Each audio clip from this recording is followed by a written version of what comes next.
on your seatbelts for the realest Eagles and Sixers YouTuber! One who plays no clickbait and gets to the point! The myth, the legend, Nicky Steves! Come to my channel, you know the deal. Yo, boy, always keeps things real. I'm simply statue think and slate, dropping unrealistic magic. 2K takes for the kick. Even though cats like that get views closer to the millie, never hear me preach, slip on to Philly. Before you watch the Eagles all the way through the early 22, authentic talk, forget what others do. Come to my channel, you know the deal. Yo, boy, always keeps things real. The 24/7, 365 way. Sports content for the reals that feels like day.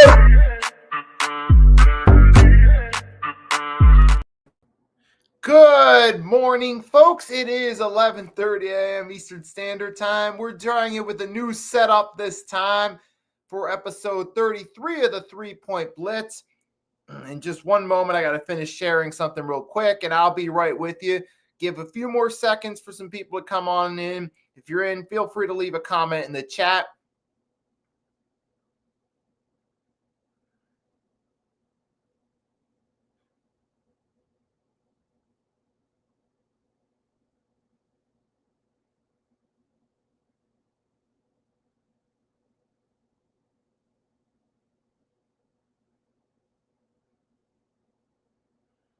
All right, don't worry, it'll be just one moment. All right, fine. All right, sorry about that. Got that, and all right, we're set. Now we're ready to begin this bad boy, and let's start it off. So it is perfectly timed, 11:30 a.m. Eastern Standard Time on Tuesdays. That means it's 3-Point Blitz time. This time's going to be episode 33. We got a little bit of a new setup in the background this time. I'm going to try it out right here. Now we got the 3-Point Blitz banner. But without any further ado, let's get into it because we're fresh off week 9 and we got a lot to talk about. Also today's the trade deadline for the NFL, folks. So there's going to be some trades going on. We're going to be a little bit of live discussion both between here and the chat about some of the trades going on. But without any further ado, we're going to kick this off like we usually do. Yes, we do have some changes going on to the formula. And I got Chad showing up in the chat, repping his Steelers. As his Steelers were managed to upset the Indianapolis Colts, and we'll definitely talk about that as well. But even with the presentation change, the show's still going to remain the same. So we're going to start off in the typical 3-Point Blitz fashion with the rant of the week. Talking about, this is something I've been wanting to talk about. This is something I know that me and Mitch particularly have touched up on because it affects our city's teams. This doesn't apply to all Philly fans, but there's those Philly fans that want everybody. And it's embarrassing. I remember particularly this started back in 2023 through 2024. How this all started was when Mitch was covering the Sixers. There was one particular Sixers fan, Sports Vibes with Mike Sports Vibe was his name. That's right. Yeah, Mike Sports Vibes. He was a Sixers fan. He was pushing for everyone between the 23 and 24 off seasons. He was pushing for CP3, Zach LaVine, LeBron. And then it wasn't just him. It was other fans. Mitch made a rant about that. And then this year I've been seeing with the trade deadline for the Eagles, particularly with the defensive side, some Eagles fans, and this has been a habit going on with them too. So it's not just Sixers fans, it's Eagles fans. Certain people seem to want everybody. It's been going on for a while. I remember, don't believe me. Let's go back. This goes back to when I first started in the 2021 Eagles off season, when the Sixers season was just starting with rookie Maxey and right, but long story short, it was with the Eagles is really where it started. First, they wanted to trade for Deshaun Watson without giving Jalen Hurts a full season to prove himself. They also wanted to trade for Aaron Rodgers. They were going all over the place. And Victor's got some breaking news. The Raiders are finalizing a deal where they're trading Jacoby Myers to the Jaguars for a 4th and 6th round pick swap. Now, for Jacoby Myers, I'm happy. While it's not the best situation in the world, at least, ironically, he's going to the team that just beat the Raiders. And the Jaguars, well, I think they're kind of a mediocre 5-3. They're certainly a better team than the Raiders. At least for Myers, he gets to go to a better team. And maybe he could help provide a spark to the Jaguars offense. It might take a week or two for him to get adjusted, but at least now for Jacoby Myers, he gets to go to a better team, or at least Jaguars at least have some hope and potential to make the playoffs. It's still going to be a tough race in the AFC, but being on a 5-3 team, at least there's an opportunity they could make the playoffs, and Myers is in a better team situation. So I'm happy for him. Best of luck to him with the Jaguars. And the problem with Eagles fans, as I was saying, is there's way too many Eagles. But shout out to Victor for breaking the news. Too many Eagles fans. It started with the Deshaun Watson, the 2021 offseason, before Hurts got a full season. And then there was also, they wanted OBJ when he got released from the Browns in the 2021 season, before he signed with the Rams. Then there was the possibility of us wanting Julio Jones. Some of us wanted Tyrann Mathieu, which at the time I was excited about the idea of Mathieu. I just wasn't on here hyping it so much because I wanted to see what would happen. I knew realistically there was a chance he could go elsewhere, which he did, and that being the Saints. But then you get that. You had Bijan Robinson going into the draft. I understand at the time Miles Sanders had just left. We had an early pick despite making the Super Bowl that we had acquired from a previous trade. There was a shot we could get Bijan Robinson, but ultimately the Falcons took him. We got Jalen Carter instead, which actually turned out to be great for a defense. And turns out we didn't really need Bijan Robinson, but this has continued, and it's happening again going into the trade deadline. Some Eagles fans wanted Max Crosby. Some wanted Myles Garrett. Now, I get it. But here's the thing. Realistically, you can't acquire everybody. It's just not a realistic possibility. You have to factor in, the business side of it. There's the salary cap. What's up, Coach? What is up? Coach Ed Gladney, one of my compadres from my time on the Pick and Roll podcast. He's got his own show going on Tuesday, She Got Game, where he talks about the WNBA, which I'm sure he'll be doing during the off season, covering all the news. And you also catch him live. He's got his own college shows he's doing on the weekend during college football season.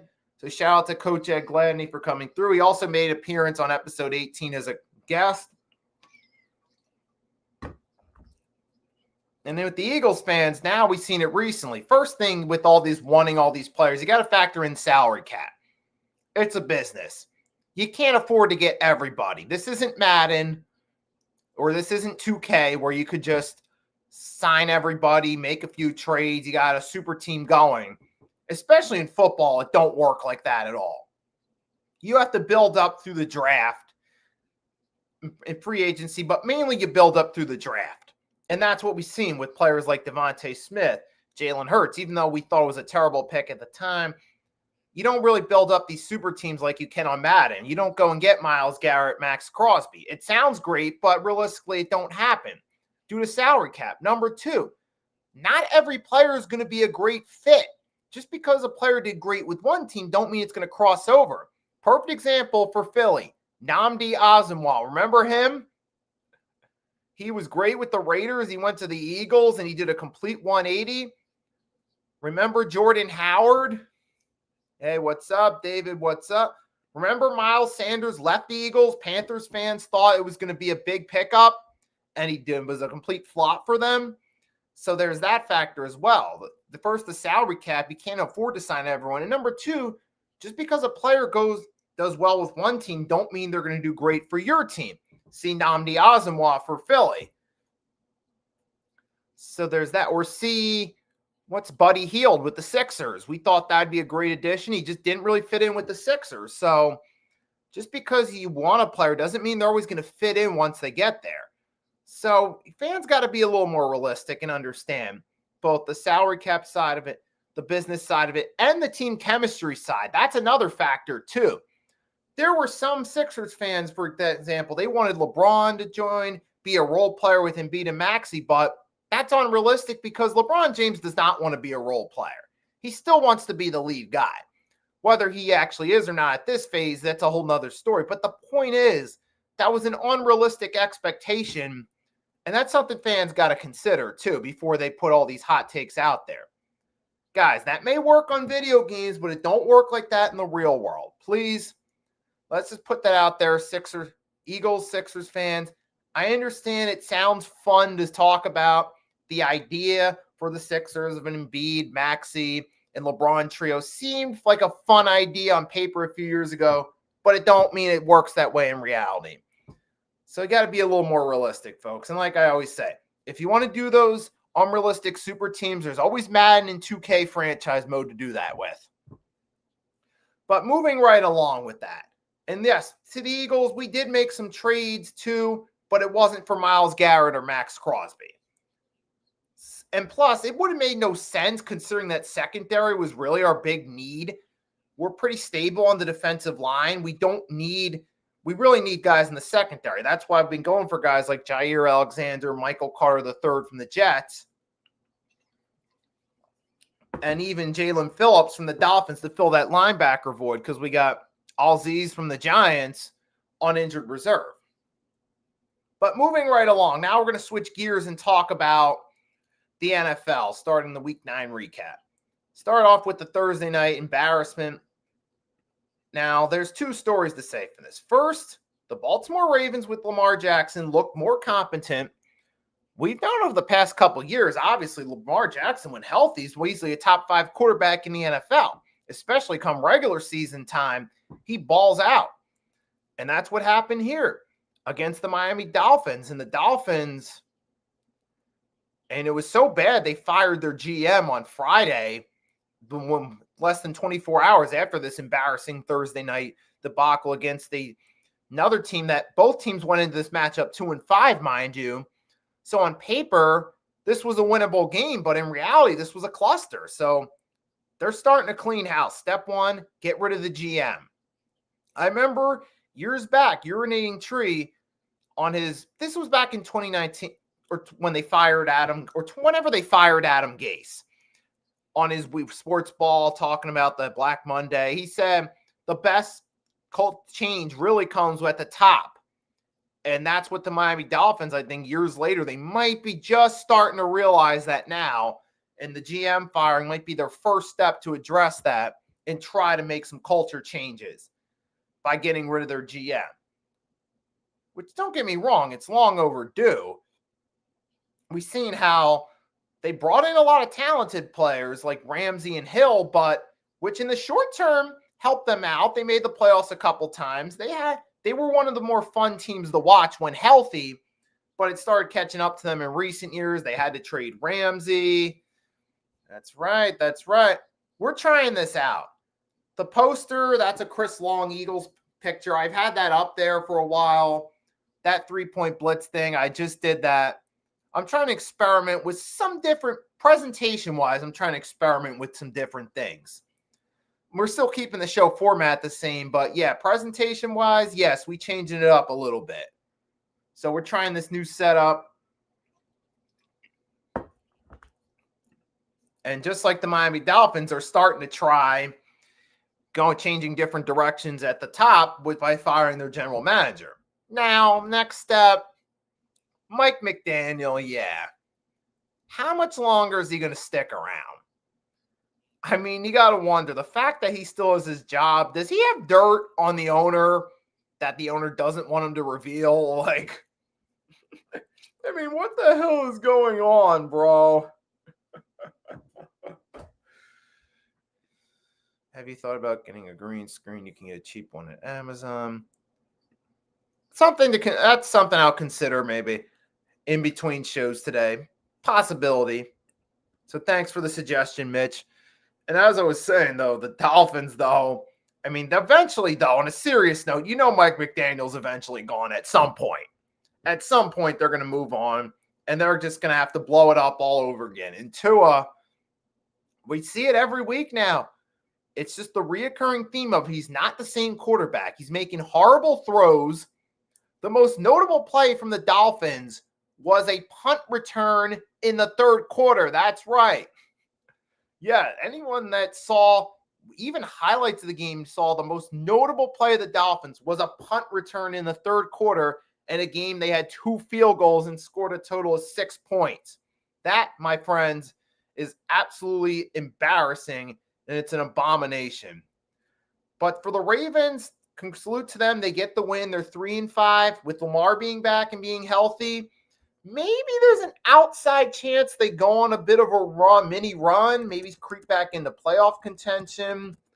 Let's look at the Ravens schedule. You got the Vikings. I don't know about that one.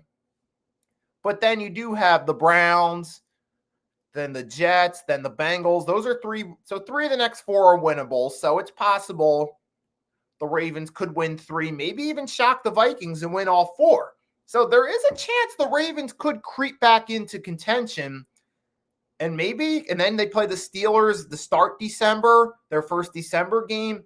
Maybe they could be within reach of the winning first place. They could win that game against the Steelers. I mean, it is possible, though. So the Ravens aren't out yet. They have 2 straight wins. While they're still 3-5, there is a chance. Time will tell if that happens or not. But the Ravens, hey, at least they have better roster than the Dolphins. They have some talent. So and they showed it here. Lamar came back. This was the perfect game for him to shake off the rust going against a struggling Dolphins team, and he took advantage of it. So salute to the Ravens on getting the job done. Moving right along. Speaking of the Ravens, let's talk about their upcoming Week 10 opponent, the Minnesota Vikings. This was impressive. J.J. McCarthy came back. This was easily the best he's looked so far through his 3 starts in his NFL career. Now, this was the game where we looked and said, okay, now we know why the Vikings were high on J.J. McCarthy. And he did have a good game.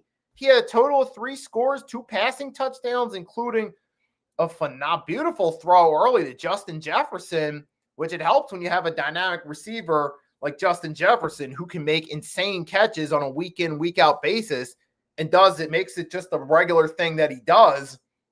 That helps out. And even JJ, we saw he can make some plays with his feet. He had a rushing touchdown as well. So this was and clearly you could see the difference between Carson Wentz and JJ McCarthy. Clear-cut difference and who's better. Even though JJ McCarthy's still pretty raw, he's only played 3 games, but we saw the potential here in this one. And for the Detroit Lions, I mean, even in a tough game and a loss, they still kept it competitive. But Amon-Ra St. Brown, they were really missing out on his productivity this week, man. We saw the Monday night game against Tampa Bay versus this game. When Amon-Ra St. Brown was on against Tampa, they dominated that game. But in this game, they had a close, tough loss to a division rival. Now, maybe that could also be a thing, too, of where it was easier for McCarthy to shine because you only had a small sample size to scout him. You had, 2 games to scout him? Not a big sample size to pick up on his strengths and weaknesses. Once McCarthy gets a few more games under his belt, then defenses will be able to pick up on his strengths and weaknesses, and we'll see how McCarthy adjusts accordingly. But for now, shout out to the Minnesota Vikings. Shout out to Kevin O'Connell for giving this team an upset win and keeping the Vikings in contention. While they are in last place, they're still 4-4, so they're not down and out yet. And the more I think about it, that's going to be a fun race late in the season in the NFC because there's a lot of teams either around that 500 or above 500 mark that we're going to talk about.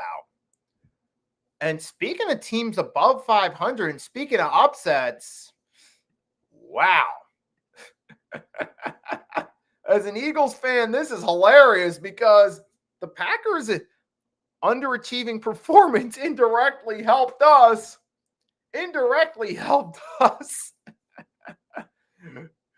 Oh, gosh, man. What in the hell? Damn, Packers were 5-1-1. They had a shot here.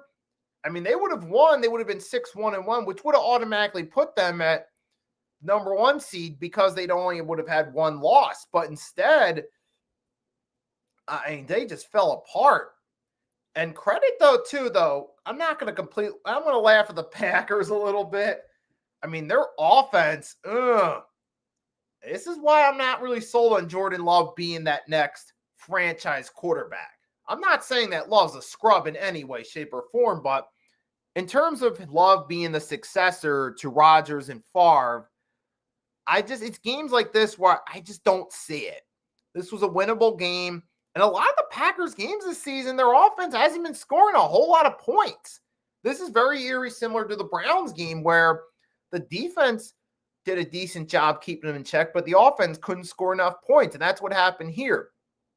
But at the same time, though, I got to give the Panthers credit, particularly Rico Dowdle. Rico Dowdle is one of those examples of, as Blaze Radio would always say on the Pick and Roll podcast in relation to basketball, sometimes the players got to go to a second or third team before they find the right fit. And so far, we've seen that with Rico Dowdle. He's found the right fit with the Panthers, and we've seen several times this season he's had really good performances. In this one, he had 130 yards, 2 touchdowns on 25 carries. He's one of those backs that if you just keep giving him the ball, he can go off and have a 100-plus yard multi-score game, and that's what Dowdle did here against the Packers. So shout out to Rico Dowdle for giving this Panthers team with no expectations against the Packers a much-needed win. And now the Carolina Panthers are 5-4. And you think about it, I'm looking like this is a very interesting NFC right now. In terms of teams that are close to 500 or above, you got Carolina Panthers actually 5-4.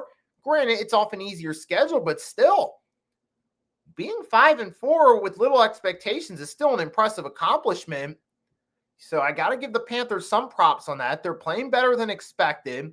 You know, like I said, Rico Dowdle finally found the right fit, and he's had himself a pretty good season over there in Carolina. And you got them, you got the NFC North, that whole division. You got Packers are still in first, Lions are in second. You still got the Bears are in third, and they have a winning record. Vikings are at 500, so even the worst team in that division still doing pretty good. You also have the NFC West, where you got 3 of the 4 teams have an above 500 record. In the Seahawks, 49ers, and Rams, they keep finding ways to win games. That's going to be an interesting race come playoff time for the NFC, because even the Carolina Panthers are a dark horse to maybe get the 7th seed. Do I think they're going to get it? Nah. Even if they do win 8 or 9 games, I think they're going to fall short because, like I said, it's a loaded conference right now. I think it's just going to be one of those things that even if the Panthers win 9 games, they're just going to get beat out for those wild card spots by some of those teams in the NFC West or NFC North. But you never know. Stranger things happen. But for now, I still got to give the Panthers credit for exceeding expectations and actually having a winning record. So shout out to them. Bryce Young, hey, he's at least playing good enough. He's not playing great, but he's not looking like rookie form Bryce Young where he was making costly turnovers and costing them games left and right. So he's at least progressed into a respectable quarterback. Now, moving right along, we're going to talk about the Panthers' NFC South division rival. First, you're talking about a Falcons team that on paper should be a little bit more, but in reality, they're just an underachieving team. You got Michael Penix Jr., and he's all right, decent, but this team, they're not. There's been several games where I thought the Falcons had a shot, and they didn't. Like you had the Panthers game the first time around, the 49ers game with the Niners dealing with injuries. I thought that could be an upset, especially since the Falcons were fresh off an upset over the Bills. But instead, that's not happening. Instead, but hey, the New England but the Falcons are just pretty mid. While the Patriots, though, I got to give credit where credit's due. You've seen a really nice turnaround with Mike Vrabel and that team over there. Drake May at least had himself a few scores in this one, too. He's continuing to roll. What was it? You had 2 TDs from Drake May, including one to Demario Pop Douglas, who was playing this game fresh off his uncle's passing. And he went out there because his uncle died on Saturday. And then he went out there the next day and balled out, had over 100 receiving yards, had a touchdown. You could see he was emotional in that post-game interview. But he went out there, pretty much played, hey, we've seen this before a lot of times. A lot of players go out there day after losing a family member. There's just something about that where they go out there, have a great game, and all of a sudden, they play with that chip on their shoulder. So rest in peace to Demario Douglas's uncle. And shout out to him for having a really good game. Just one second. I found the family picture. Just a quick moment of silence, though, for Demarius Douglas's uncle before we get back to it.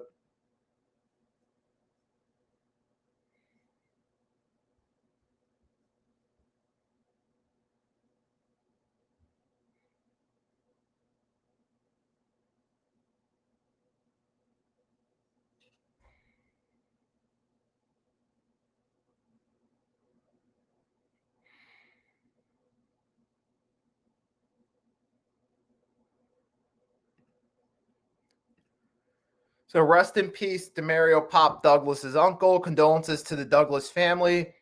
And shout out to Demario on honoring him with an excellent performance on Sunday against the Falcons. And also, now on that note, shout out to the New England Patriots as well for continuing to win games. Now there's some competition for first place over in the AFC. Because now the Patriots are 7-2. They're technically tied for home field advantage with a former rival of theirs from their golden years in the 2000s. So shout out to Drake May, Mike Vrabel and company. They turned that team around. They've managed to take the last couple drafts. They've had some good drafts, kind of unraced the late over-the-hill Belichick drafts, and it's hard to turn things around with winning football at 7-2. Telling you, that's going to be a tough one to blow right there in terms of collapsing and missing the playoffs. But now they're tied for home field advantage with one of their former rivals, the Indianapolis Colts. And it's not because the Indianapolis Colts dominated like we've seen this season.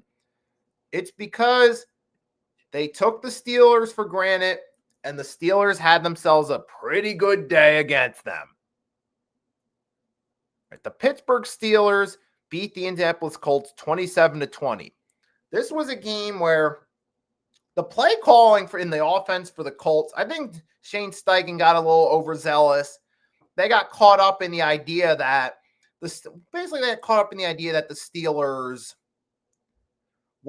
their secondary was terrible. They tried to get past Happy, and it cost them. It was and Daniel Jones, this looked like Giants throwback Daniel Jones, man. What? We were starting to praise Daniel Jones for a turnaround, but we saw that Jonathan Taylor was the real star of this team. When Jonathan Taylor is on, everything else falls in place. When he's off, they struggle. And in this game, that's exactly what happened here. The Pittsburgh Steelers, to their credit, they took care of business. Their defensive line shut down Jonathan Taylor for the carries he got. They got some pressure on Daniel Jones. They forced 6 total turnovers, and it was enough to help win it in a 7-point contest. So shout out to the Steelers for pulling off the upset win. And we got Nick in here in the chat. Steez Nation, hit that like button. There you go. There's the new hashtag right there. Steez Nation, folks. I love it. That's the name I'm going to start using from now on for my followers. Steez Nation, David, Mitch, Arku, Nick, Straight to the Point Sports ENT. That's going to be the new name right there. Steez Nation. With that being so yeah, that's right. Going to be Steez Nation, folks. And in this one, Steez Nation, I bet you was surprised at the outcome of this one. But hey, they say any given Sunday, a shout out to the Steelers for getting the win. For the Colts, got to go back to the drawing board and realize that, all right, we got a little overzealous in this one. Yeah, they tried to get past Happy because they saw the Steelers secondary's weakness over the past couple weeks against the Packers and Bengals, and they tried to force plays through the air instead of letting Jonathan Taylor, instead of him being the main source of the offense, giving him enough carries to truly break the game open. Now, Taylor did get some carries.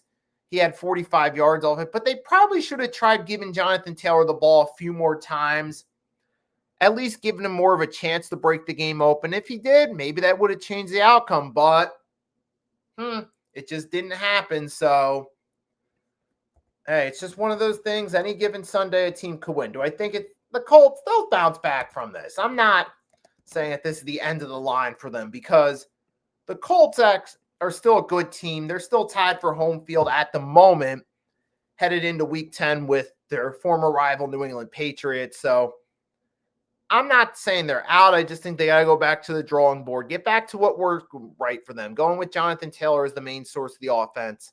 Just put the loss behind them, move on. And for the Steelers, it's the same old song and dance. They lose a few games. They look like they're down. They bounce right back with an unexpected win. It's the business per usual with Mike Tomlin motto. You're down and out, you bounce back with a big win. And that's what the Steelers did here. They're still in first place in the AFC North at 5-3. And with the Bengals and Browns, it might be good enough to win the division, but the only threat to them is the Ravens creeping back into the mix. And they have a relatively easy schedule over the next 5 games to make it happen. So we'll have to see. But ultimately, the Steelers are still 2 games ahead of the Ravens. They control their own destiny. As long as they win, they can stay in control of the AFC North. We just got to wait and see how it plays out. But then we had another game, ironically, with the same score between the Los Angeles Chargers and Tennessee Titans. And this one, the Chargers did get the win. They're still in cruise control, but they had a big loss. Joe Alt had an ankle sprain, but though their tackle Joe Alt, that's another injury to the offensive line. But in this case, sadly, it's not just a minor. It's a sprain that might require surgery, and that could mean that the Chargers are down another lineman. And we saw in this game, or like throughout this game, it was Justin Herbert didn't play his usual pocket passer style football. He was getting hit a lot. That offensive line was giving up a lot of pressures in this game, and that forced Justin Herbert to evolve into a mobile, scrambling quarterback for the game. And that's what he did. As the game went along, Herbert knew his offensive line wasn't giving him much help, so he evolved into more of a scrambling type of quarterback. And credit to Justin Herbert for realizing that standing in the pocket wasn't going to work. He had to evolve, scramble a little bit more. He ended up being the lead rusher just for this game. Now, that's going to draw some concerns, though. And I know Jim Harbaugh's not a fan of the quarterback being the lead rusher. He prefers his running backs be the lead rusher and the quarterbacks be the lead passer. But at the end of the day, it's just one game. You win, but I wouldn't be surprised if the Chargers end up making a move today for an offensive lineman, because that's their biggest weakness on offense at the moment. Matter of fact, I won't be surprised if I get a comment through this stream that confirms that, hey, they signed an offensive lineman to help fill a void. So don't be surprised if the Chargers make a move today, or we get that breaking news they got someone on the offensive line, because the deadline's 4 p.m., so it's 12:02 right now, so there's a little under 4 hours for teams to make moves before it happens. The most recent one was the Jaguars getting Jacoby Myers. And then you also had the Cowboys made a move. And for anyone wondering, I'm going to wait till we go through the games and recap the games and then talk more about the trades. But with that being said, though, the Chargers, you find a way to win, which is good. You keep pace with the Broncos, and that's certainly needed because the Broncos continue to win. They're still in first place. Now, switching gears to the Denver Broncos.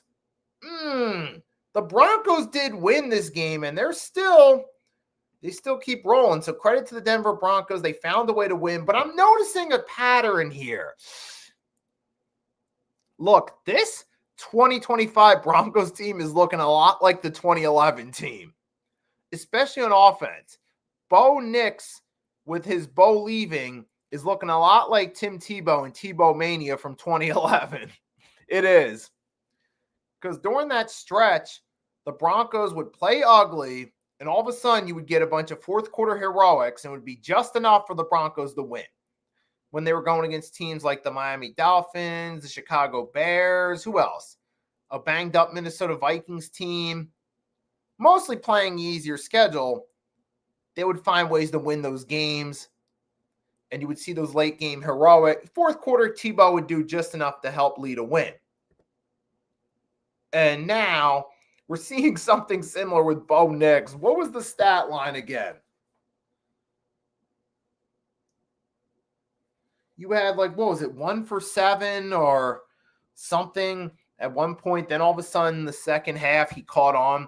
And the Broncos, fun fact, are 4-0. That's right, 4-0 when down entering the fourth quarter this season. So this very much indeed is a very Tebow-ish season. And let's be real, the Broncos, and you start, I just said the parallels are there, but congrats to the Broncos on a win. Now they're keeping pace. And what are they now? 7-2 or something?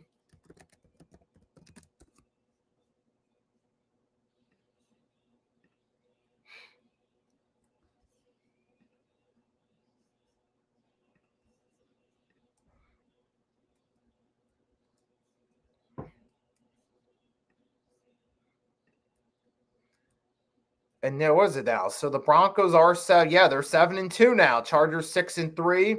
So the Broncos are still continuing to reign in cruise control and stay in first place in that division. And for the Houston Texans, it gets worse. Now they've lost C.J. Stroud due to a concussion. So Stroud's going to be out for a period of time. So prayers up on a recovery. But now it's officially C.J. Stroud is no longer just on a sophomore slump. He's taken, it's like his rookie season compared to his work since then. It's like two different quarterbacks. Rookie CJ Stroud versus the CJ Stroud we see this last 2 seasons. It's like two different quarterbacks, and this concussion's kind of the officially the downfall of CJ Stroud. Is there a chance he could recover? Of course, there's always that chance, but in this game, it's the Broncos continue finding ways to win, becoming the 2011 Broncos with Tim Tebow all over again, reincarnated with Bo Nix. And the Texans' free fall continues. But speaking of free falls, Chicago Bears versus Cincinnati Bengals. Now, credit to the Chicago Bears. They're 5-3. They're finding ways to win games. But at the same time, though, I'm not to take away, but to say more about the Cincinnati Bengals. Because hear me out. I was listening in. There was a stat line in this one that's revealed. The Bengals missed 15 tackles. Let me repeat that, folks. This is not a made-up stat line. The Cincinnati Bengals missed 15 tackles in this contest. And you wonder why the Bears offense scored 47 points. I mean, I get it. Missed tackles happen. It can be for different reasons. Sometimes you just got a really strong player trying to tackle, or it could just be a bad angle when you're trying to make the tackle. But when you miss 15 as a team, you deserve all the blame and all the flack you can give them when you miss 15 tackles in a game. All right, a few tackles, okay, it happens, but 15 not. And I was just listening to it. I was listening to the CBS Sports recap. It was Rand Carthon, the former GM for the Titans, brought up a great point. Usually, you got to make the practices more intense because you play like you practice. And clearly, this Cincinnati Bengals defense, which, let's face it, is a historically all-time bad defense. That's not – just look at the way they played. How can you objectively tell me that this is just an overreaction or recency bias? No, this is an all-time bad defense, folks. Consistently giving up high 30 to 40 points, a lot of times against teams that aren't known for great offenses like the Chicago Bears, who are down DeAndre Swift, the best player on their offense this season, and you gave up nearly 50 points. You gave up nearly 40 against the Jets the previous week. You're doing it against those teams. Hello, red flags going off. Folks, this team has an all-time worst defense for sure. And like I said, the former Titans GM said it, you got to make the practices harder than the games. The game practices should be harder to get the teams in shape for the games.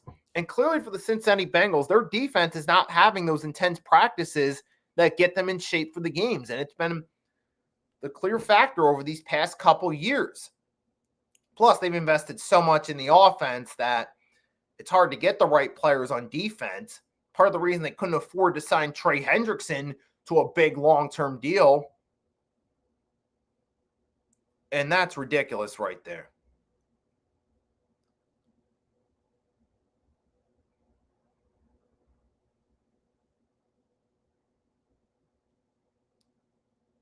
But in this one, though, for the Chicago Bears, they took the win and they're running with it. Ben Johnson is clearly an upgrade over Matt Eberflus by a mile. Now, the Bears are 6-3. Even despite the record, it's still going to be a tough road later in the season when you got teams like the Packers, in the Lions, maybe even the Vikings with J.J. McCarthy breathing at you, and you also got the teams in the NFC West breathing at you for a playoff spot. But obviously the Bears, they're starting to find something with Ben Johnson.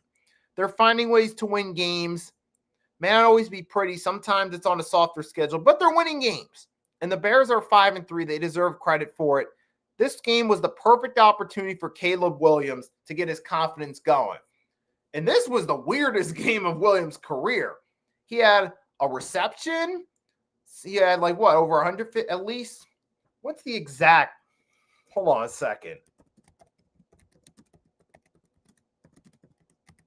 Wait.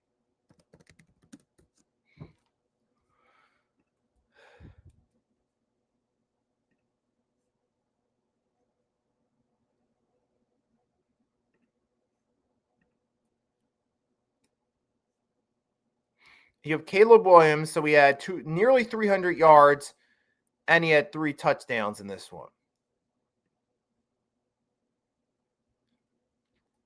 And he had 2 receptions for 22 yards and a touchdown. So he had a touchdown reception in this one too. So Caleb Williams had few touchdowns in the air and 1 receiving again in this game too. So that, as anything, says more about how awful this Bengals defense is. And it was a perfect game for Caleb Williams to shine and get his confidence up. Now we just got to wait and see where they go from here. But for the Bengals, it's a shame. It don't matter if it's Burrow or if it's Flacco. We see a consistent theme. The offense does its best to carry the team, but this all-time worst defense is not shining. And for the Chicago Bears, hey, they're 5-3. We'll see where they go from here. And that's all we got for now. So we're going to take a real quick break. Then I'm going to come back, talk about the afternoon, late evening, and primetime games. Just a minute. So stay tuned, folks.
All right, folks, we're back after a short break. Back with the 3-point blitz. We're going to finish up this NFL Week 9 recap, talk about the main game. We're going to finish talking mostly about the evening and primetime games, but there's also one more game to go through before we get to the evening games. This one's going to be real quick. We're going to talk about the game that occurred out in Santa Clara. We're going to talk about the 49ers and the Giants. Okay, so the San Francisco 49ers took care of business, defeating the New York Giants 34-24. In this game, we saw Christian McCaffrey have another over 100-yard game. And like I said, once McCaffrey gets back into form, now that because last year he barely played. He had to shake off some of the rust. You could start to see him return to his elite form. And we've seen that this year. We've seen that he had over 100 yards in the ground. He had 67 yards receiving. He had a touchdown both on the ground and the passing game. More of your standard Christian McCaffrey performance that we came used to. First couple games, he started off the season a little slower, but you also were talking about a run CMC who was shaking off the rust from missing nearly a whole season of football. But now that McCaffrey's starting to get back to it, you're starting to see him ball out again. And the Niners are now 6-3. And I'm telling you, man, like I keep saying, it's a marathon in the NFC West and the NFC North. And it's going to be a marathon for those wild card spots in the NFC. And in this case, all 4 NFC West teams won, but particularly the 3 above 500. And the Niners did just that against the Giants. It helps when you play against the Giants team that really doesn't have much to work with in terms of, well, unfortunately with Cam Scadaboo's serious injury, they don't really have a lead rusher. Jackson Dart had to take that role as the lead rusher with 56 yards on the ground. He did throw for 2 touchdowns, and they did score 24 points. So to be fair, Jackson Dart did look solid considering he didn't really have much to work with. But the 49ers offense was just too much for them. Particularly Christian McCaffrey dominated this game. Mac Jones was good enough with the talent behind him. Niners get the win, move to 6-3. And that can, they're key in that dog race of a division. Niners get a much needed win. And then same with the Rams. The Rams had a fun game. They had a victim to torture in the New Orleans Saints.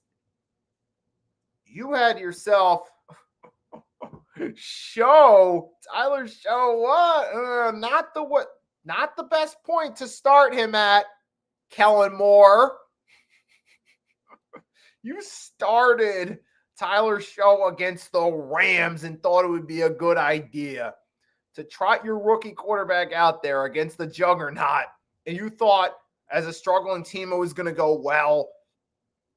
At least save Tyler Show's first start for a team like the Falcons, or save it for one of the Tank Bowl games. At least maybe he could do something against that team. At least try to get his confidence going.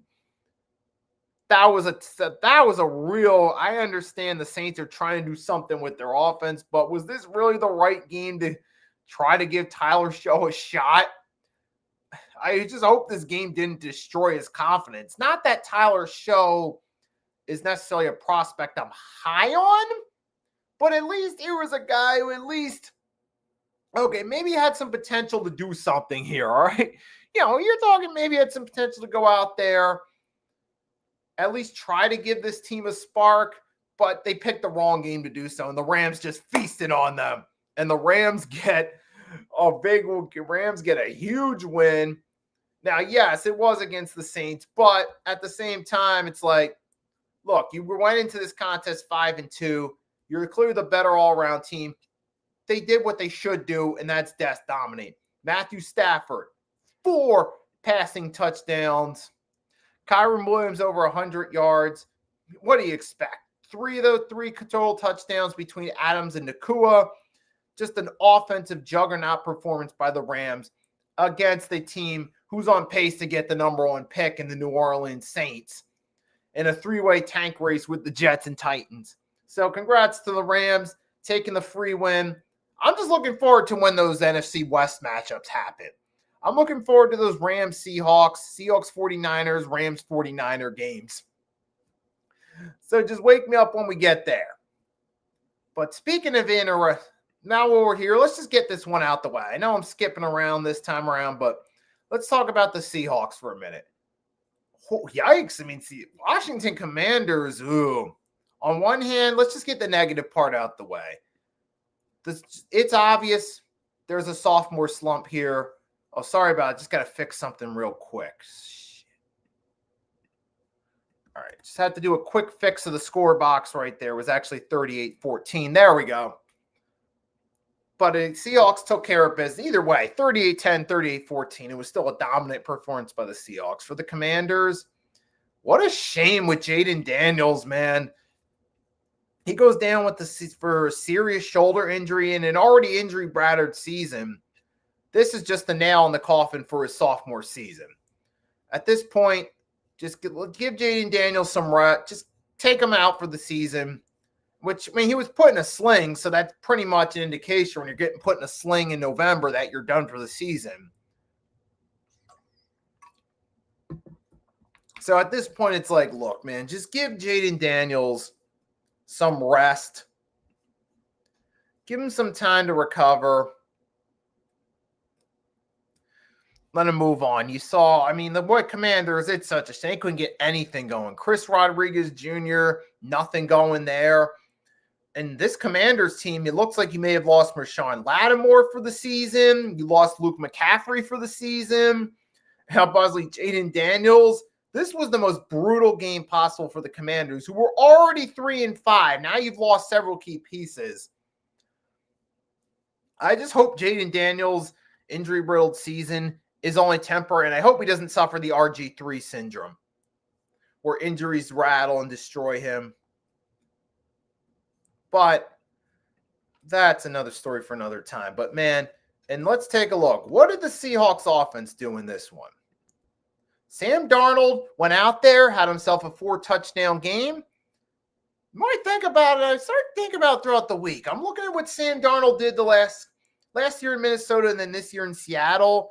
It started last year in Minnesota when Darnold was the starter. We kind of laughed at it and we thought, oh boy, Sam Darnold, and laughed about it. But he proved he actually had a good season, even though he flamed out the final game of the season with home field and then the playoffs against the Rams. Darnold had a good enough season to earn this job and get a contract with the Seahawks. And this season, he's having himself a really good season. He's beating up on bad teams, throwing 4 touchdowns on them like he did against the Commanders. And it's like Sam Darnold's more like the modern Alex Smith, where Alex Smith, remember, he started off his career, he struggled in San Fran early. Then when Jim Harbaugh became the 49ers coach, Alex Smith had his resurgence year in 2011, and then that carried over with him earning a contract in Kansas City in 2013. He had a good run in Kansas City. Not a great run, but a good run. I'm seeing parallels between Alex Smith and Sam Darnold. Well, Darnold started off, he struggled early with the Jets and Panthers. You thought he was going to be a bust. He had a 1-year stint where he sat on the 49ers bench. And then he comes back, gets the opportunity in Minnesota, and he's starting to turn his career around and become a respectable quarterback, similar to an Alex Smith. And with seeing Sam Darnold's performances in recent weeks, including this 4-touchdown game against the Commanders, I'm looking like Sam Darnold is kind of a modern Alex Smith in that sense. Now, hopefully he gets spared a serious injury like Alex Smith had, but that's neither here nor there. But salute to Sam Darnold and turnaround. Seahawks get a big win.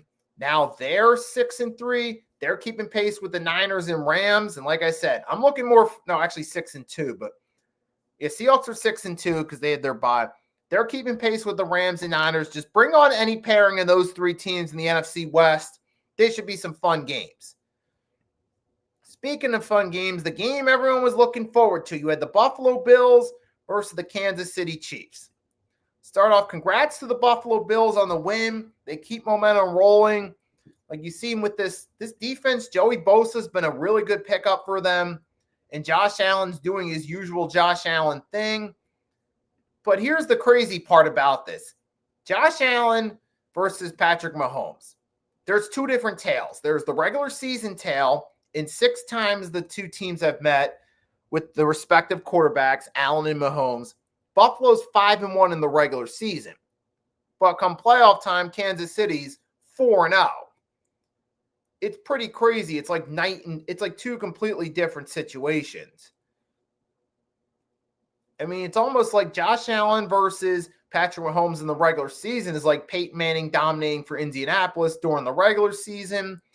Allen versus Mahomes in the playoffs is like a lot of Peyton Manning's Indianapolis one-and-done playoff games. But in this one, though, hey, Buffalo once again takes care of business during the regular season. Dalton connects, had another good game. James Cook continues leading the way on the ground, had another over 100-yard game. So salute to Cook and Connect and Josh Allen and that Buffalo Bills team. They're now 6-2, get a much-needed win to keep on pace with the Patriots. Kansas City now, 5-4. It's going to be a tough race. I mean, usually, I'm not counting Kansas City out, but when it comes to playoff seeding, it's going to be kind of tough where you got the Broncos and Chargers winning a bunch of games. At this point, Kansas City needs to just put this game behind them and just start winning games going forward.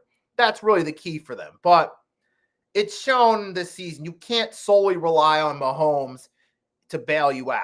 Yes, sometimes he will, and they still have above 500 record, but you can't just solely rely on Patrick Mahomes. You got to do something else. Now, next game, who would have thought this game would actually be exciting? The Jaguars and the Raiders. Now, this ended up being a pretty good contest offense-wise. You had the highlights of this game, you had Cam Little breaking the record for longest field goal in NFL history. He said it was 69 yards. So now we got a historic feat in this game. That will hold. Almost got broken last night by Brandon Aubrey of the Cowboys, but just fell a little to the right. But then, Cam Little, salute to him. And then we did end up getting a whole full overtime period out of this one. The Jaguars scored the go-ahead. And, the Raiders did score the touchdown. They tried to go for 2, but the pass was batted down. Now, I give the Raiders credit for trying to go for 2, try to win that game, take that win. I don't necessarily blame the Raiders for getting aggressive. You're already 2-5, long shot in a tough conference. Just try to get a win. They tried. It just didn't work out. But it ended up being a really good offensive game. And I think the Jaguars, like I said, just think a change with coaching has helped this team. While the Jaguars aren't necessarily great, they are 5-3. They have a winning record. So they're doing better than they were under Doug Peterson. So I'll give the Jaguars credit. This is what happens, folks. Sometimes it takes a change at coach. And then all of a sudden, now you got Liam Cohen's actually, he's doing better than Doug Peterson did years 2 and 3. So I got to at least give him credit on that one. Jaguars obviously still got a long uphill battle when you look at the playoff seeding. You got to try to get within the top 7 seeds when you're competing with the Chargers, Broncos, Kansas City, who you still can never count out until they are out. Then you got Indianapolis, New England, Buffalo. Maybe you do get a wild card seed, but it's going to be kind of tough with all those teams. So, hey, but the Jaguars get what they need, a win.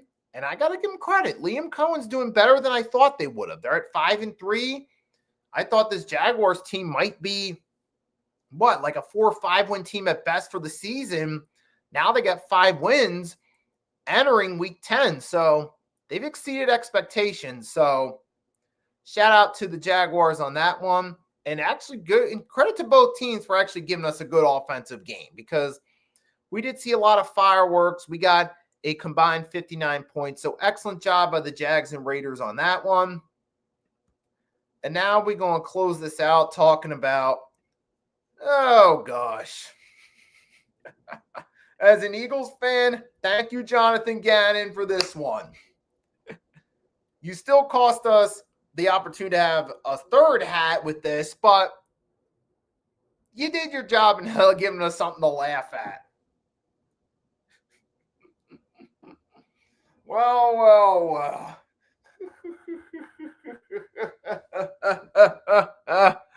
Oh my goodness.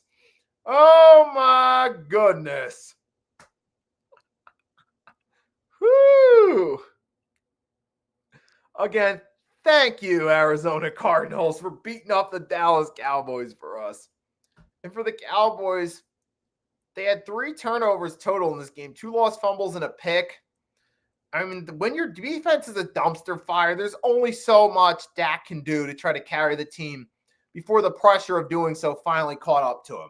That's what's happening here. Dak Prescott, man, the pressure of having to carry this Dallas Cowboys team with their dumpster fire defense is catching up to him. Now, to be fair, early in the season, he was having some really good offensive performances, but it just fell apart later in the season.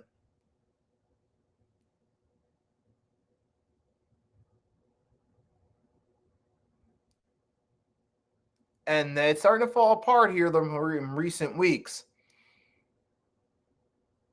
And now we see, you can't carry a team all season. We start to see, one thing I noticed about Dak Prescott, it's not just recent weeks, but when the pressure's on, he usually folds. Now with the Cowboys coming in this one, the losing record, this pressure was starting to creep up on Dak to have some good performances and help out. But he hasn't really been doing that. And now we see the effects it's having. And now the Cowboys drop another game. The Cardinals get a much-needed win.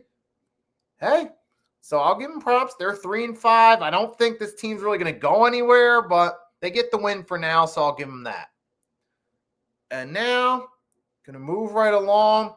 Let's talk about the NFL trade. Let's talk about the NFL trade. Well, actually, first, let's do the usual 3 main winners, 3 main losers to recap this one. So let's start off. The 3 main winners in this one, I got to go the Minnesota Vikings, coming in 3-4 in a tough division. They get an upset win over the Lions. With J.J. McCarthy back, that at least gives the team a spark, gives them confidence in J.J. McCarthy going forward. So I'll give them a shout out there. Vikings, big win on that front. One big winner there. The other big winners in this week, I got to go with the Pittsburgh Steelers, finding a way to get a much-needed win in a game you didn't have expectations for. They went out there, took care of business, and got the much-needed win over a team, over the over the Indianapolis Colts, excuse me. And then the last winner for this one, I'm going to go with I'm going to go with Lamar Jackson, because the Ravens, yes, I know it was against the Dolphins, but the Ravens needed a win with Lamar back. They got it. Yeah, win ugly, yes, but it's still a win. Credit where credit's due to the Baltimore Ravens for that win. Now, the 3 main losers for this week, let's start off, go Washington Commanders. You lost 3 players. Lost one of your key secondary players, lost Luke McCaffrey, and then you lost Jaden Daniels again. I mean, you came into a season, especially coming into a season where you had expectations of actually contending. Here you are now stuck at what? 6-3 with nothing going in your favor. Yeah, I think that's pretty obvious, folks. Yeah, this is obviously not just this game, but the way the season's going, huge loss for them. And then the other 2 main losers in this one, got to go with the Dallas Cowboys in a game where you desperately needed a win. You were going against an Arizona Cardinals team that was 2-5. Theoretically, you had a shot, but you ended up blowing it. You lost to them. Dak did not look like his potential MVP self that we're used to. And then my last loser of the week, I'm going to go with the Green Bay Packers in a game that seemed like an all but winnable game, all but guaranteed win. They blew it, and they ended up losing. They ended up getting their arses beat by the Carolina Panthers. The offense didn't look that great. And Jordan Love, a lot of question marks about whether he's really the future or not. So I got to consider them losers. But moving right along, we're going to close this thing out because we got about 3.5 hours before the trade deadline kicks in at 4 p.m. Eastern Standard Time. So let's talk about it a little bit. So I'm going to take a look. Let's take a look at some of the breaking news and some of the live from Fox Sports, see what's going on. I'll share the screen with you guys. So we'll do that right there just to go over what's been going on. All right, so let's see. We know we had Jacoby Myers trade to the Jags earlier. There it is. This was around shortly after 11:30 when I started the stream. Jaguars acquired Jacoby Myers from the Raiders for a 2026 4th and 6th round pick. The veteran receiver has 33 receptions for 352 yards. He's going to a better team. It's a depth piece there. And the Cowboys added Logan Wilson, a linebacker from the Bengals. Now, Wilson did request a trade. So you see 46 tackles, 4 pass defended, a fumble recovery. One of the better pieces on a dumpster fire Bengals team. I don't blame Wilson for wanting a trade, but unfortunately now he's going to go to the Cowboys, whose defense is not that much better than the Bengals. I mean, they're better than the Bengals by default because the Bengals are an all-time worst defense. But, I mean, on one hand, for the Cowboys, it's an upgrade in the linebacker room. But for Logan Wilson, it's not that much of a better team situation. It's probably, if you're a defensive player, more tolerable in that locker room than it is in Cincinnati. But it's not really much of a win going to this Cowboys defense. Maybe a year or two ago, that would have been a nice place to go for a defensive player, but in 2025, no. Let's see, the Ravens acquired Draymond Jones around about an hour before we went. Ravens, they acquired linebacker Jamonte Jones from the Titans for a conditional 5th-round pick. Jones has 4.5 sacks, 26 tackles, a fumble recovery. One of the best, a solid piece on an otherwise dumpster fire Titans team. Maybe that's an upgrade for the Ravens that they need, but those are most of the main trades that have happened today. And now, I mean, they're not really needle mover. Most of the trades going on at this trade deadline, as we see, like with the Eagles acquiring Jair Alexander, Michael Carter III, and Jalen Phillips from the Dolphins. Most of these teams are just going for remainder of the season fill, and they're looking at their weak points, deciding, all right, let's sign players that we can get at a cheaper salary that fill a void for the remainder of the season. And that's the common theme we're seeing now. Now, for some of these players, though, it's a great opportunity, kind of a prove-it opportunity. Maybe if one of these players goes to a new team, balls out, has a really good second half of the season, maybe they'll go from just getting a contract for the rest of the season to maybe actually getting a long-term contract for a team. Who knows? Maybe a Logan Wilson could go to the Cowboys, play good, maybe earn himself a contract going forward. Potentially, but we still got to wait and see on that one. But for most of these teams, though, they're doing it with the intention of, okay, let's fill a position of need for the remainder of the season. And that's what we've seen with the trade deadline in recent years. Now, it wasn't as crazy as, say, the last couple years, like the TJ Hawkinson going from the Lions to the Vikings was at 22 or 23. It wasn't like that one, or it wasn't like last year with Lattimore going to the Commanders. But we did at least have some action to talk about. Jacoby Myers being a notable one. Obviously, Jair Alexander to the Eagles. That was an interesting one. So we got to wait. So we just got to wait and see now how they play out. I mean, this wasn't a crazy trade deadline, but we at least got a little bit to talk about. Now we just got to wait and see how these trades pan out. And before we go, just going to touch up on one more thing. We'll talk a little bit briefly about the NBA Cup. Now, there's not going to be much to say about it. As far as the NBA Cup goes, I get what they're trying to do. They're trying to make some of the regular season games more interesting, but I just don't really think it's the weird formula where it's like they play, it's like, so you get the regular season matchups, your standard regular season matchups like we'll be getting tonight. My Sixers playing the Cavs is going to be one of them. But then you also get, all of a sudden, we go from like your Tuesdays, your Wednesdays, and your standard NBA matchups to now all of a sudden, oh wait, on Friday, it's all of a sudden NBA Cup time. Celtics Magic, Cavs Wizards, Rockets Spurs, Pistons Nets, Raptors Hawks, Hornets Heat, Bulls Bucks, Mavericks Grizzly, Jazz T-Wolves, Warriors Nuggets, and Thunder Kings. Which from a fan perspective, it's good because you got a lot of basketball to follow on Friday night. But it's a little bit confusing to it kind of throws an arc in the regular season format, which is one of the cons of it. Now, like I said, the pros, it does find something to generate some interest in early regular season games, which the NBA doesn't have, especially since you're competing against the World Series. Congrats to the Dodgers on back-to-back. You're going against the NFL. You know, it's hard to get people interested in those midweek games, especially for people that don't want that sports overload. You know, they got work going on in the middle of the week they're focused on.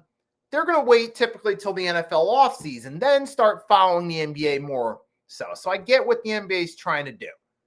And to some degree, it does work. Like I remember last year we talked about it when I was on the Pick and Roll podcast. I dropped some shorts about it when we got to the elimination part of the Cup. It did generate some interest in those games around Thanksgiving and into Christmas. So it did its job in that regard. But at the same time, it's just, it can be confusing. I wish they just found a way. I wish they would just do the Cup, have it count toward team records. And, that could help make a difference. Some of those teams that perform in those games in the NBA Cup, that could help out with playoff seeding. Or maybe what you could do with the All-Star, another way to get. So I think they could tweak up the format a little bit to make it a little more interesting. But yes, the Cup does generate some interest. And I think, you definitely got to, but it's still not perfect. Now, as far as the brackets for the 2025 NBA Cup goes, I'm going to pull. Let's just go through it real quickly. I'll share the screen with you guys in just a second so we can see what the bracket looks like and see the team records. So we're still in the early phases of the Cup. Every team's played one game. We've had first, you got Group A, the Hawks, Raptors, Wizards, Cavs, Pacers all played. Now, the thing I do like about that is you're taking teams from different divisions and mixing it up. So that way you get different matchups, different opportunities to match up different teams against each other. Group B, it's Boston, Detroit, Brooklyn, Orlando, and Philly. I wish they had done a little bit more, maybe moved the Nets to Group C, maybe moved a team from Group C, like the Hornets or someone into that group, just to mix it up a little bit, because then you get three teams from the same division with the Celtics, Nets, and Sixers. Now, I do like the Magic and Pistons, being in there kind of mixes up the rotation a bit. And then Group C is nice. You got the Bulls, Heat, Bucks, Hornets, Knicks. You got a mix of teams from different parts of the Eastern Conference there. Out West, you had the Suns, Timberwolves, Kings, Thunder, and Jazz. Group B, you got the Lakers, Clippers, Mavericks, Pelicans, and Grizzlies. Got a little bit of a mix there of like deep West Coast teams, like Midwest teams, like the Grizzlies and the Pelicans. And then Group C, it's the Blazers, Warriors, Rockets, Spurs, Nuggets. It's a nice little mix right there. But with that being said, though, and that's it right there. I mean, take a look. Let's just take a look, quickly recap the games real quick. Start with Halloween. Will allow us to recap the Halloween games? Hold on a second. NBA October 31st. Take a quick look at the opening games before we go off. So how we start off the Cup, Clippers beat the miserable Pelicans 126-124. Let's see, anything. I mean, Zion had 29, but the rest of Jordan Poole had 30, but the rest of the team, Kawhi had 34. A healthy Kawhi showed up. Zubac had 11 boards, 14 points. James Harden had 24, showing he's still a valuable presence on the offensive side of the ball, which he's always been, just can't get it done in the playoffs. So that's your per usual James Harden. All right, everything all right? All right, just checking my computer room. All right, hold on. Wait a minute. Victor is reporting we got the Jets are trading Sauce Gardner to the Colts. Wait a minute. Hold on a second, folks. Like I said, we'd probably get a few live updates. Give me 1 second. So we're going to put aside that NBA Cup coverage real quick. We're going to take a look at the official details. I'll share the screen with you guys in a second.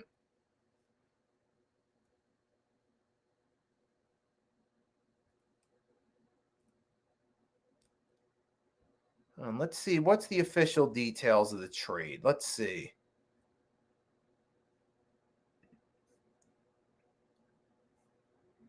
It's just in. All right. It's an Adam Schefter. Make sure wait, is this the real? Just make sure that this is. I'll come back to it in a minute. I just want to make sure this is legit first. I'm not saying it isn't. I just want to double check to make sure that this is actually a legit trade before we dive on in. But we got the Blazers beating the Nuggets. Bit of a surprise here. Hold on a second. It won't let me scroll down. All right, let's just go through the score box for that. Let's just look at the Halloween score box. Like I said, we had the Blazers beat the Nuggets, Suns toppled the Jazz, Lakers beat the Grizzlies, Bulls beat the Knicks. Josh Giddey had himself a pretty good game. Raptors beat the Cavs. And is that pretty much it?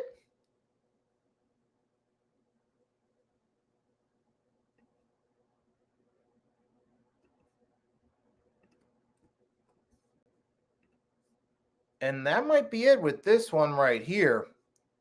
Yeah, so that's it. We're just going to check real quickly. I'm going to give it another minute. Just want to make sure that this trade is legit, folks. I'm not saying it is, but all right, so far. So it hasn't been officially confirmed yet. If it does get confirmed, I'll just come back, drop a YouTube short later. So, because I pretty much covered all I was going to cover. We're NBA Cup. We had the first slate of games.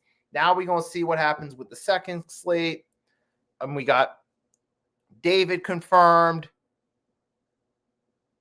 That David, he says his prediction is Bills and Eagles in the Super Bowl. We got Victor here.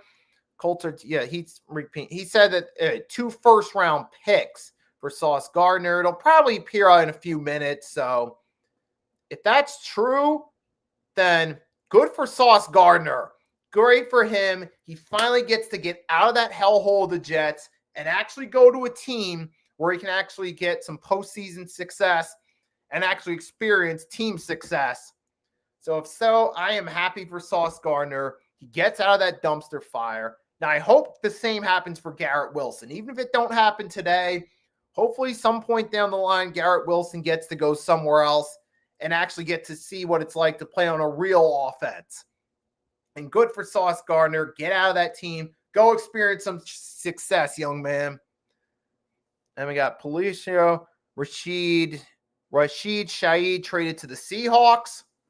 Ooh, that'd be a nice one too right there. Shaheed can go play for a real team because the Seahawks are doing really good. So good for him right there. He gets to get out of the New Orleans and go to Seattle and gets to see what it's like on a real team.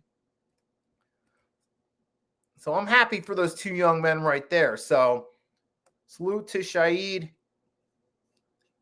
and Sauce Gardner. Best of luck with their new teams. And we still got a few more hours, so I'm sure we'll get some trades. Probably be dropping some YouTube shorts on it after I go off the air. But it's all we got for you for now. So to everyone, Victor, David, everyone that stopped by in the chat, thank you. Victor, thanks for keeping me on tabs with the news for the trade deadline. So with that being said, everyone that stopped by to show their support, as always, thank you for your support. Without you guys, I wouldn't be doing this. So again, as always, big thanks for your support. But that's not it for today, folks. Exclusively on the Hardcore Sports Network at 8 p.m. Eastern Standard Time, me and Agent Warrior X will be doing Week 10 NFL pick'ems, every game, every pick. We'll probably discuss the trade deadline a little bit too in this one as well. So with that being said, hope to see y'all in the chat there. If not, have a great rest of your day. Until next time, it's your boy Nicky Stees signing off. Fly, Eagles, fly, and